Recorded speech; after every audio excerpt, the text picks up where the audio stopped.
Hey, everybody, this is TJR, And this is Robert Kinsler. and welcome to the news. This is the regular series Robert and I are doing where we discuss music headlines that have piqued our interest that we want to talk about. Also, news on upcoming and current releases that we want to discuss as well and recommend to you. And so, before we started shooting, we talked about what we each wanted to discuss with each other, and we both wanted to talk about this new single released by Pink Floyd entitled "Hey Hey Rise Up." And I'll go ahead and I'll do the honors here. This is a collaboration. It features David Gilmour and Nick Mason, and it also features, if I can say it right, I'm probably going to butcher this terribly, but Ukrainian music artists Andrei, and I'll do my best, Kilvonyuk. I may have completely That butchered sounds that. good. Maybe we can put his name on the screen or something Sure, like yeah. that. And Yeah, also, PJ, it also features longtime Pink Floyd bassist Guy Pratt, too, is also on the track. yes. Not on this recording, of course, is Roger Waters. Right. And I also wanted to mention that Andrei Kilvonyuk is with the group Boombox. I just want to make that mention that as Right. well, because that's on the credits for the song. Right. But Exactly. this was just released, a day or so ago? Yeah, I think yesterday. I think it Yeah, officially like at midnight or something, maybe yesterday on Friday. What was that, April 8th? I think. Yeah. yeah. But anyways, do you want to do the honors and talk Well, about this a little well, I more? can read a little bit about it. I mean, they said in February, and I'm going to, like I said, I'm probably not even going to try to. Andrea, I'm probably going to butcher his name. Posted a video of himself singing the World War One era Uranian protest song, "The Red," and I'm going to butcher this too, Verdurum in the Meadow, which was he recorded in Kiev, which was in an empty square, and he posted that on Instagram. The recording went viral and forms the basis of the "Hey Hey Rise Up" song that is available now for everyone to see, and a great video to go with it. The powerful song features a stunning and classically, um, you know, uh, the classic sound of David Gilmour that you would think. I mean, his guitar playing is just so eloquent and spectacular, packed with the wailing and emotive bends and of his guitar playing.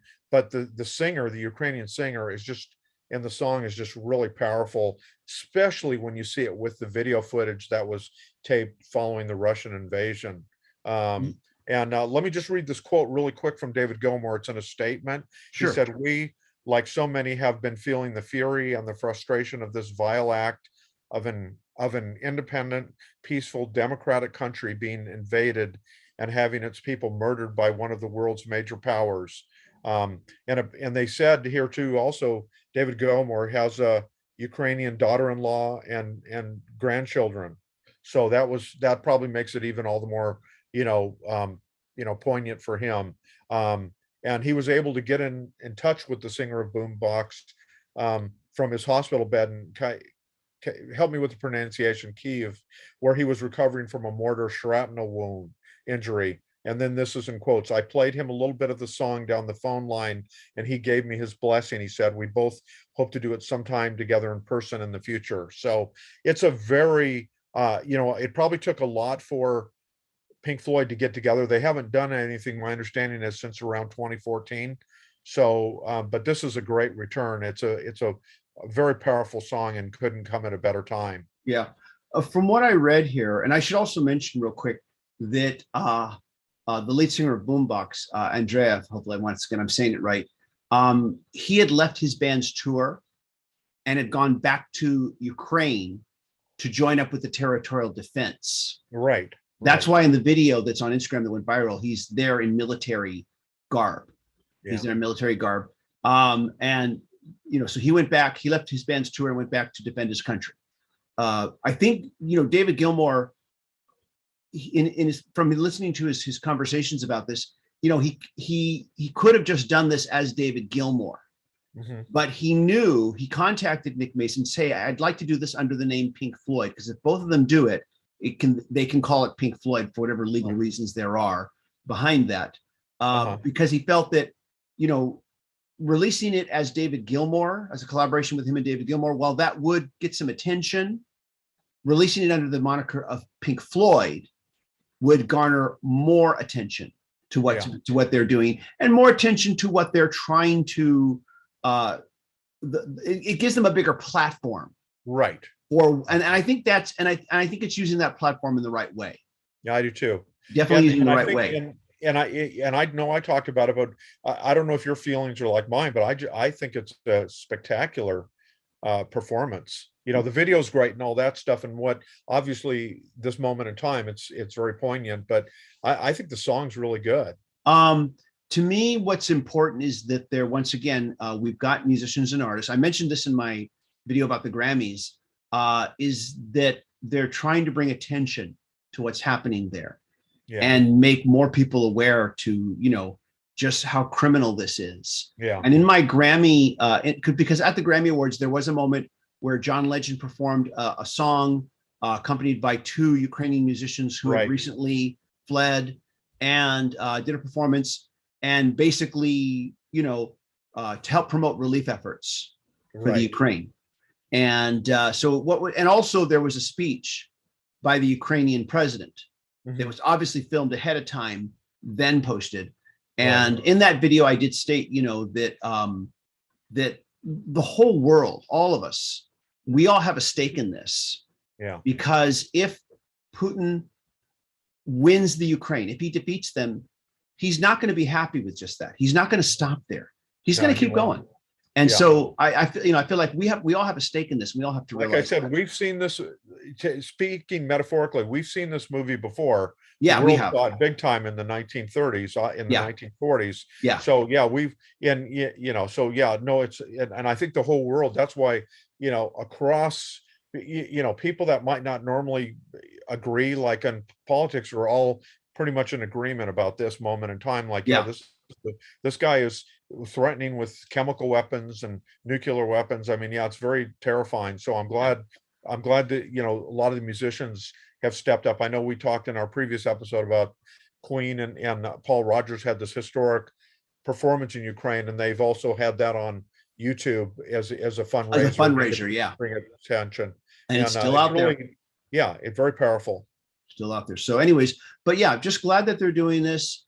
This is you know, there are times when you could say, oh, they're just exploiting the Pink Floyd name.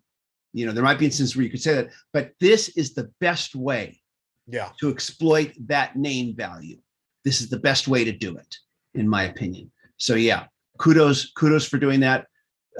Sorry to hear that Roger Waters couldn't or wouldn't be involved. I don't know what the story is, but at any rate, though, glad they did it. Is there anything else you'd like to talk about today? Well, just maybe really quickly, I'm going to talk about one thing, and that's great modern day blues great Kenny Wayne Shepherd is actually launching an inaugural. It's called the Backroads Blues Festival, and this festival, unfortunately, it's not coming to Southern California where we are, but it features not only Kenny Wayne Shepherd, but Buddy Guy, who now is in his 80s but still fantastic, and a young artist who just turned 23. Named Christone Kingfish Ingram, and I've got a chance to see him a few times in one of the first shows I got to see after the pandemic. And this kid, man, he can a great blues singer, kind of like Gary Clark Jr. in that he's a full package. He can sing, he can write, and can he play the guitar. And this is so exciting because here you have three guys that are all great singers, great guitar players, and have their own styles. And it's neat that they're touring together.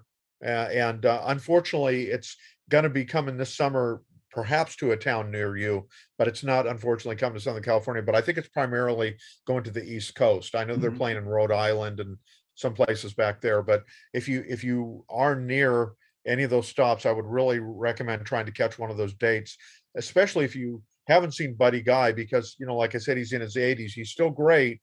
But just when an artist gets that age, you just don't know. And then Kingfish, because you're seeing somebody that's truly a phenomenal artist at the beginning of his career. And so it's kind of, and who knows if maybe there's going to be some point in the concerts where maybe they all come on stage together. So it could be really magical in that way too. But I just wanted to give a shout out to that tour. And like I said, it's coming, I believe, this August. Three generations of the blues performing together. Right, Yeah, exactly. very cool. Very cool. Thanks for And with the mentioning that. loss of BB King, I kind of for myself Yeah. consider Buddy Guy the greatest of the kind of that old school generation, but he's still doing it at a very, very high level. So go see him now. Don't wait until like BB King at the end, he wasn't as strong as he was when I started seeing him in the early 90s. Go see Buddy Guy now while you can. Yeah, absolutely. Well said. I know you're also going to talk today about something to do with John Lennon that I think everybody's going to want to hear about, right? Yeah, yeah. Now this is kind of a surprising thing, in my opinion. I got this from a website. I was forwarded this article by Showbiz 411, and I'd not heard of this website before. But apparently, this John Lennon biopic is something that's kind of been in the works for a number of years. But it looks like we're getting closer to it becoming a reality. I'm just going to read from the website here. The big news in the Beatles world right now is that a John Lennon biopic is nearing its pre-production launch. Still untitled, the Lennon movie would be the first real authorized big screen biography of a Beatle. The movie is produced by Yoko Ono with her son, Sean Ono Lennon. Julian Lennon is on board, and so are the Beatles as an entity. Anthony McCartan, who wrote the ginormous hit about Freddie Mercury and Queen, Bohemian Rhapsody, has apparently finished the screenplay and it's set. The movie will mostly feature John Lennon's solo songs, although it will include 5 key Lennon Beatles songs, I am told. The producers have access to all Beatles songs if they desire. I am told that the Lennon film will be quite different than the Lennon musical Ono produced many years ago on Broadway, which flopped. This one will be the whole story, embracing Lennon's youth, his time with the Beatles, and even his famous 18-month lost weekend when he left Ono for May Pang, who rescued Lennon from going over the edge before he returned to Ono. Sources say Pang shouldn't be worried about being minimized over or glossed over in this movie. She's really celebrated, said an insider. Anyways, so that's basically what we have. I know that this Lennon pick has been discussed for quite a few years now, but I guess the fact that there's a script done is kind of a step forward to where it could actually be happening. Yeah. I'm still not holding my breath. And while this is interesting news, I have trouble I have trouble conceiving of a film, 2.5 to 2 hours maximum? Yeah. That maybe captures 3 hours, his life. Yeah. covering this much of his life. Yeah. I'm with you. Yeah. I mean, he lived such a rich and varied life. I mean, just his time with the Beatles was a huge adventure, but then there's the early years, there's the Lost Weekend in LA, there's obviously when he came back and did Double Fantasy. I mean, there's so many aspects and a myriad of trails and travel. You just wonder something's gonna suffer. I don't want to prejudge it because maybe it's a masterpiece. I don't, but like you, I'm looking forward to seeing it, if and when it gets made. Maybe there's a framing sequence that's going to be created that will allow them to go back and forth through time and just focus on certain areas. And who knows? Who knows how they're going to do this? But yeah, I would be curious, definitely curious to see. I remember once seeing a made-for-TV Lennon biopic that had Yoko Ono's approval, as I recall, but it was mostly about, it begins to take place at around the time that Lennon and Yoko Ono hooked up. Okay. That's when it starts. It takes place then, and then follows through to his tragic ending. Yeah. But yeah, and I remember Yoko Ono did have approval over it, but it was a made-for-TV movie. But this one is going to specifically just focus on John Lennon's life. Wow. So should be interesting to see. Yeah. I understand you have a motion picture as well that you want to talk about. Yeah, and this one actually opened. This one opened. I know we talked about the Pink Floyd single came out yesterday. Well, the other thing that happened on April 8th, which was Friday, was the movie opened up. Now it's kind of, I think it's going to select theaters around the country where it will play in this theater for a day, or maybe it opens for a day or something. I'm not totally sure, but it chronicles probably Norway's best known artist and most enduring artist. And I know a lot of people think kind of had that big flourish in the mid 80s. Take On Me. And then they disappeared, but they've actually have quite a cult following. They have people that are just still, so into the trio. And I'm not going to try to pronounce their names. I'm not going to, but I don't speak Norwegian, and I'm not going to pretend Mhm. to. Mhm. But yeah, Take on Me is obviously kind of a highlight of their career in terms of commercial success, but there is a lot more to the band, and apparently this documentary film really delves into that, and there's been a lot of anticipation from their hardcore fan base about it. So that is playing, and I'll just let me quickly say it. Maybe we can show it on the screen. So the website, if you want to learn more about it, is www.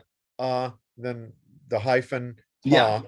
themovie.com, and people can learn more about it. But if you are a fan of that great Norwegian band, you can learn more about it and see where you can check them out in concert. I'm hoping to see it myself, and then if I do, I'll get a review up on my blog, Rock and Roll Truth. So But I will now, yeah, segue to that really yes, quickly to talk about a band I have seen before. At least yes. I saw Eric Burden, but the first four U.S. releases by the Animals, which came out in the 1960s, are being reissued. They've not been available on vinyl in many, many years, but they're being reissued as the special edition vinyl releases and audio CD releases with bonus tracks. And they're not just any bonus tracks, they're tracks that were recorded back at the time, in the same time period that the original albums were recorded. So the albums we're talking about, I know, fans of the British Invasion, fans of the Animals, it's the Animals, it's their self-titled album,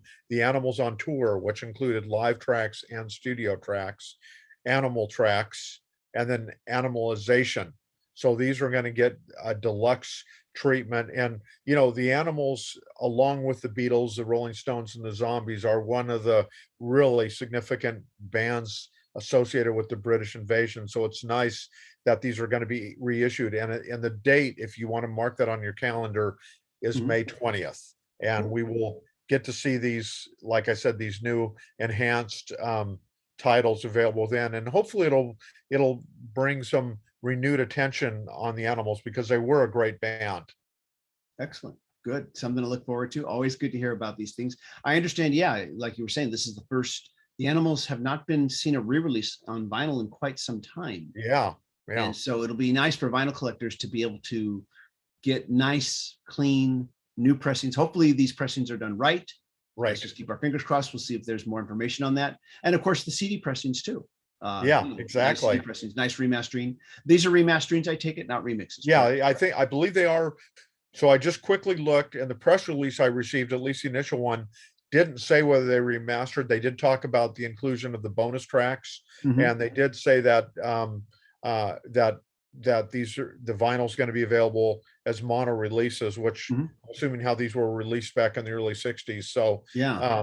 but yeah, but I again, people can probably go on Amazon or their favorite online or in-store retailer and learn more about these releases, and plan to pick them up on May 20th, like I said, either on audio CD or on vinyl. Yeah, you'd think if they were going to re-release them, that they would, of course, to give them a remastering treatment. I would assume they would also, but we don't want to promise anything, Yeah, say yeah, anything, because we might get beat up later. Uh, exactly. Yeah, but I would exactly. assume they would. It seems weird that they wouldn't include that in the initial press release. Maybe it was just an oversight. Who Yeah, it knows? may have been an oversight, or maybe I'm just not seeing it on the fly. And like I said, I'm very excited by that, and I understand too that TJ, that you had some music shout outs you wanted to Yeah. for this Yeah. week, Before and I we don't go, I want do us want to to give a not few talk music about shout that. outs here. Just some new releases that I've checked out recently that I want to talk about. First of all is the album External Combustion by Mike Campbell and the Dirty Knobs. This is their second album. They are playing up the Mike Campbell name more on this release, which is from a marketing standpoint, is a good idea for people to know that this band features Tom Petty's lead guitarist. It's a good idea from a marketing standpoint. Um, I have not heard the first album. I've heard this album.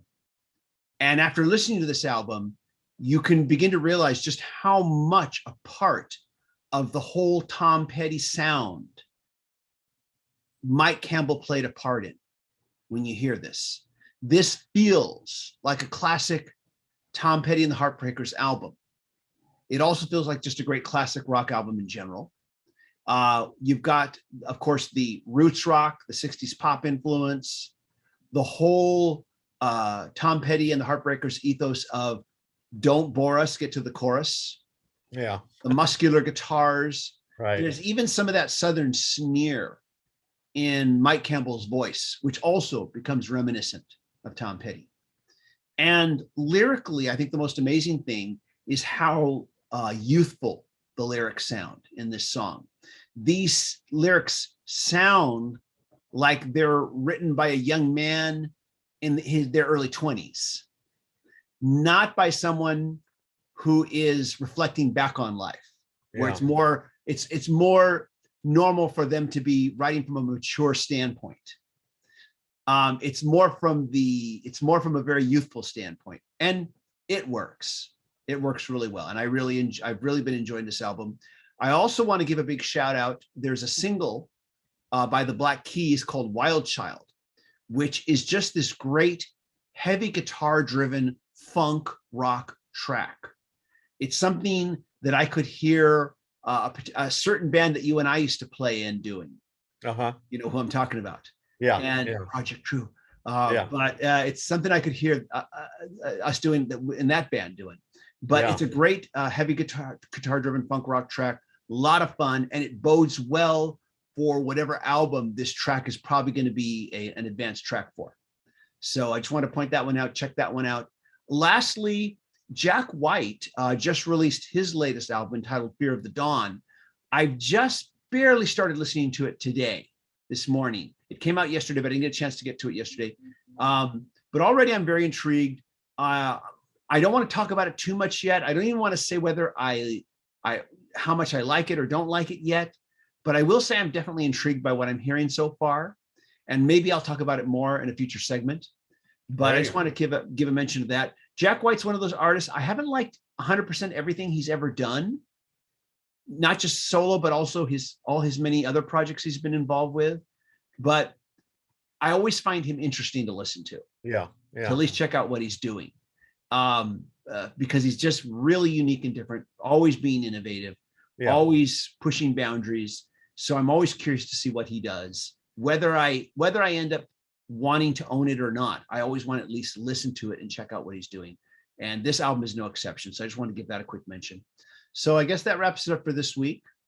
And everybody watching, just be aware that there are way more music news stories out there than we could ever hope to talk about on this segment here, on these little shows that we do. So, if we miss something, please let us know in the comments. Please talk about it.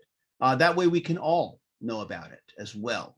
Definitely make this your show. Definitely make this a place where you can discuss music news stories that are of interest. Tell us what you think, and upcoming and new releases that you want to give shout outs to. Definitely do that here in the comments so we can all check it out. And as always, if you like what we do here, please click like, click subscribe, hit the bell notification icon so you never miss a video. And also, as always, I want to say a big thank you to the mighty and powerful patron supporters who help us make more videos. And if you'd like to see your name in the credits like you're seeing right now, please go to patreon.com /TGR the original and make a monthly pledge. If you can't do that, we understand. Just click like, and that helps a lot. And Robert, thanks for joining me today. Hey, great to see you, TJ, and a lot of fun to talk about music. Yeah, always. And we'll talk more next time. Everybody, thank you so much for watching. You all take care. We'll see you next time. Bye-bye.